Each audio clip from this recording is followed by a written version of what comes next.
భద్రాద్రి కొత్తగూడెం జిల్లా భద్రాచలం పుణ్యక్షేత్రమైన శ్రీ సీతారామచంద్ర స్వామి వారిని హంస వాహనంపై అసినుడిని చేసేలా గోదావరి నదిపై తెప్పోత్సవ కార్యక్రమానికి ట్రయల్ రన్ నిర్వహించారు. ఆలయ కార్యనిర్వహణ అధికారి రమాదేవి, ఏఎస్పీ పారితోజ్ పంకజ్లు అన్ని ఏర్పాట్లు సమీక్షిస్తున్నారు. ఈ నెల 22వ తేదీన సాయంత్రం 7 గంటల నుండి స్వామివారు హంస వాహనంపై గోదావరి నదిపై మిరిమిట్లు గొలిపే కాంతులతో శోభాయమానంగా తిరుగుతారని, భక్తులకు ఎటువంటి ఇబ్బందులు జరగకుండా అన్ని చర్యలు తీసుకుంటున్నామని, 23వ తేదీ తెల్లవారుజామున వైకుంఠ ఉత్తర ద్వార దర్శనం జరుగుతుందని, భక్తులు అధిక సంఖ్యలో పాల్గొని ఈ కార్యక్రమాన్ని విజయవంతం చేయాలని, స్వామివారి తీర్థ ప్రసాదాలు స్వీకరించాలని ఆలయ ఈవో రమాదేవి తెలియజేశారు. ఈ 22nd సాయంత్రంకి 4 నుంచి 8కి టిపోత్సవం ఉంది. సో ఆ కోసం ఇది ఒక ట్రయల్ రన్ మేము కండక్ట్ చేసాము. అది హంస వాహనం మీద.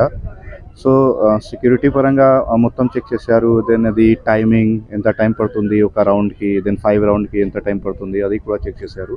దెన్ ఆల్ డిపార్ట్మెంట్కి, revenue department, then temple EO గారు, ఏఈ గారు, ఈఈ గారు అందరు ఇక్కడే ఉన్నారు, ఇరిగేషన్ డిపార్ట్మెంట్. సో ఇది ట్రయల్ రన్ కండక్ట్ చేసాము. And we are ready from our side for related to security issues and all, and parking and all, everything is finalized. And today or tomorrow we will release the QR code also for that. And for other Vaikuntha Dwar Darshanam kosam also bandobast plan already ready ayindi. So adi kuda idi we are fully prepared, and Vaitika nunchi force kuda report chestunaru 21st 22nd morning ki.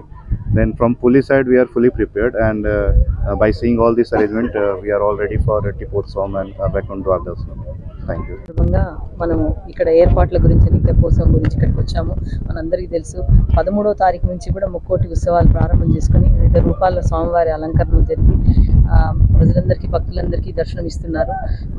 మనకు ముఖ్యమైనటువంటి days ఉన్నటువంటి 22nd December, తర్వాత 23rd December, అందులో 22nd తెప్పోత్సవం గురించి మీ వచ్చే భక్తులందరికీ మరియు ఇక్కడ తెప్ప ఏ విధంగా మనము ఇక్కడ ఏర్పాట్లు చేసుకోవాలనే విషయం పైన జిల్లా కలెక్టర్ గారి ఆధ్వర్యంలో కూడా చాలా ఆల్ డిపార్ట్మెంట్స్తో కోఆర్డినేషన్ మీటింగ్ జరిగింది. దాని తర్వాత పోలీసు, రెవెన్యూ, ఇరిగేషను, ఎండోమెంట్ వీళ్ళందరూ కలిసి 2-3 సార్లు ఈ తెప్పకు సంబంధించిన ముఖ్యమైన ఉత్సవం కాబట్టి మనం దీనికి సంబంధించినటువంటి తెప్పన్ తయారీలో కానీ, లేదా ఇల్యూమినేషన్ దానికి సంబంధించినటువంటి ఫ్లవర్ డెకరేషన్ కానీ, ఇక్కడ సేఫ్టీ మెజర్స్ తీసుకోవడం, ఇక్కడే టపాసులు అవన్నీ కూడా కాలుస్తారు. ఆ రోజు ప్రత్యేకమైనటువంటి ఇల్యూమినేషన్ ఉండాలని కూడా మనం చూడడం జరిగింది. దీనికోసం ఇంతకుముందు కూడా మన పోలీస్ డిపార్ట్మెంట్ తరఫున చేసేవారు, మేము అందరం కూడా ఇంతకుముందు కూడా విజిట్ చేయడం జరిగింది.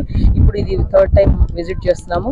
అన్ని ఏర్పాట్లు ఆల్మోస్ట్ ఆల్ పూర్తయినాయి. చివరిగా మనము 22వ తారీఖు తెప్పోత్సవం మనకు సాయంత్రం 4-4:30కు స్వామివారు బయటికి అక్కడికి బయలుదేరుతారు టెంపుల్ నుంచి. మనకి ఇక్కడికి దాదాపు ఒక 1 అవర్ లోపల ఇక్కడ చేరుకుంటారు. ఇక్కడ ఉన్నటువంటి అరేంజ్మెంట్స్, తర్వాత మిగతా అరేంజ్మెంట్స్, ఇక్కడికి వచ్చిన తర్వాత వచ్చినటువంటి వివిఐపీల దర్శనము ఇవన్నీ పూర్తి చేసుకొని మనము దాదాపు 6 o'clock అట్లా మనము ఈ తెప్పను ఒక 5 రౌండ్లు ఇక్కడ తిప్పడం జరుగుతుంది. ఈ సందర్భంగా వచ్చిన భక్తులందరూ కూడా జాగ్రత్త ఉండాలనే మెజర్స్ అన్ని కూడా, సేఫ్టీ మెజర్స్, తర్వాత స్విమ్మర్స్ వాళ్ళందరూ కూడా ఇక్కడ ఉన్నటువంటి మిగతా మెజర్స్ అన్ని కూడా తీసుకోవడం జరిగింది. అలాగే ఆ రోజు కార్యక్రమం చక్కగా ఇక్కడ నిర్వహించుకొని నెక్స్ట్ డే ముక్కోటి ఏకాదశి మనకు ద్వార దర్శనం ఉంటుంది, ఉత్తర ద్వార దర్శనము 5 to 6 o'clock మనకు ఉదయం 5 గంటల నుంచి 6 గంటల వరకు ఉత్తర ద్వార దర్శనం ఉంటుంది. దానికి కూడా ప్రత్యేకమైనటువంటి ఏర్పాట్లు, సెక్టార్ ఏర్పాట్లు కానీ, ముందు నుంచి ఒక నెల రోజుల నుంచి టికెట్స్ కానీ అన్ని ఏర్పాట్లను ఆల్ డిపార్ట్మెంట్స్తో కలెక్టర్ గారు రివ్యూ చేయడం జరిగింది. అవన్నీ కూడా మనము ఇక్కడ ప్రత్యేకమైనటువంటి ఏర్పాట్లు చేసుకొని ఉత్సవాన్ని మరింత గ్రాండ్గా లాస్ట్ ఇయర్ కంటే ఈ సంవత్సరం ఎక్కువగా భక్తులు రావాలని కూడా కోరుకుంటున్నాము. మీ ఛానల్స్ ద్వారా విజ్ఞప్తి చేస్తున్నాము. అలాగే ఇక్కడికి వచ్చే భక్తులందరికీ కూడా లడ్డు కానీ, ఫెసిలిటీస్ కానీ, మిగతా టెంపరీ షెల్టర్ కానీ ఇవన్నీ కూడా ఏర్పాట్లు చేస్తున్నాం. వాటర్ ఫెసిలిటీ కానీ ఇవన్నీ చేస్తున్నాం.